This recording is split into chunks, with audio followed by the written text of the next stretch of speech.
In this video, we're going to take a look at adapting our model so that it includes tunnel states for this diseased state, so that the probability of dying can depend on how long we've been in that diseased state. So if this is our original transition probability matrix, we want to change it so that the probability of going from diseased to dead is dependent on how many cycles we've been in. So I'm just going to put a QS in there to tell us that this is going to be dependent on the sojourn time. So S stands for sojourn time, the amount of time we've been in the cycle, number of cycles we've been in the state. And then here we'll have 1 minus QS. Now, obviously, Excel has no idea what we mean when we say QS and 1 minus QS, so all of this has stopped working. That's fine. We'll just clear it out for now because we're going to get it sorted in a moment. Here we're going to put in the details of our tunnel state. So we're going to have 3 states instead of the original 1 that we had for this diseased state. So diseased 1 means this is their first cycle in the diseased state. Disease 2 means it's their second cycle. Disease 3 means they've been in for 3 or more cycles. Okay, and let's just assume for this example that the probability of dying in that first cycle is 0.08, but this then decreases to 0.06, 0.04. Okay, we need to update our state membership here because at the moment we only have 1 state for diseased. So I'm going to stick in 3 extra columns. Okay, so diseased 1, diseased 2, diseased 3 plus. Formatting them just slightly differently so that it's clear that these are a bit different to the other states that are here. Okay, right, and initially nobody starts in those diseased states, and then this column here, we want that to be just the sum of everybody in each of the diseased states. So we can write that like this. Okay, so now we're going to go looking at cycle 2. What's going to be the state membership? Well, the probability of remaining in the healthy state is given up here, 0.96. So that healthy column is nice and easy to do. There's nothing else that we need to take into account because nobody can get back into that healthy state if they leave it. Okay, now for the diseased 1 state, the only way to get into the diseased 1 state is from the healthy state. So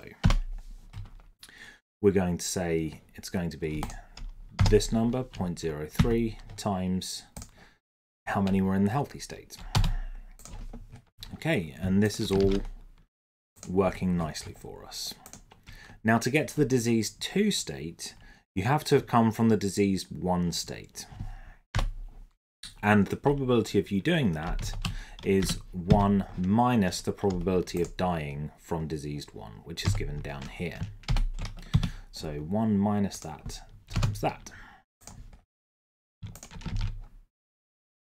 Okay, and then for diseased 3, we can either come to it through the diseased 2 state or we can remain in the diseased 3 state. So this one is going to be a slightly more complicated formula.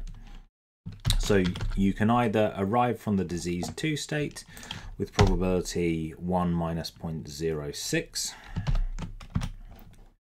or you can remain in the diseased 3 state, and you do that with probability 1 minus 0.04. Okay, and we will fill that down as well. And as you would expect, it takes you a little while to get to that diseased 3 state. And if I do something like this, you'll notice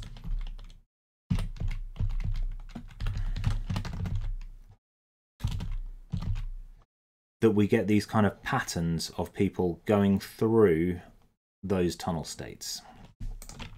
And I'll just fill that back down so it's got the correct formula.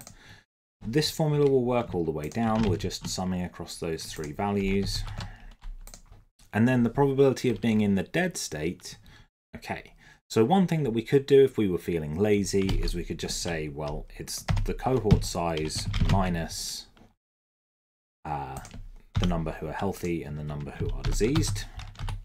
That's a bit lazy and it doesn't help you spot any errors. So if you made an error with these, this would be wrong as well. Whereas if you calculate this one in the appropriate manner, you should be able to check that in each row you have the right number of patients. So the number of patients should be preserved in each row.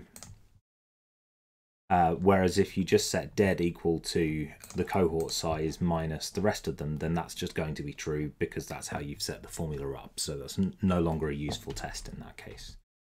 Okay, so the probability of entering the dead state from the healthy state is given here in the transition probability matrix. So that would be that times that. Okay, the probability of entering the dead state from the diseased state isn't found up here, it's found down here. And then we're going to do the same for the diseased 2 state and for the diseased 3 state. And of course, everybody who's already in the dead state remains in the dead state. And we fill this down. So if we wanted, we can add another column here, which would just be called check. And here we're going to add together the healthy, the diseased, and the dead, and check that that always adds up to 1,000, because nobody should be leaving the model if we've coded it correctly. Okay, and now we just need to check that these columns here for costs and qualies are still pointing to the right ones. So healthy is still pointing to the healthy column, that's good. Diseased is still pointing to the diseased column, and for qualies, the same thing. Okay, so there we have it. We've got tunnel states in our model now. If you wanted, you can tidy up the formatting just a little, but that's basically all you need to do.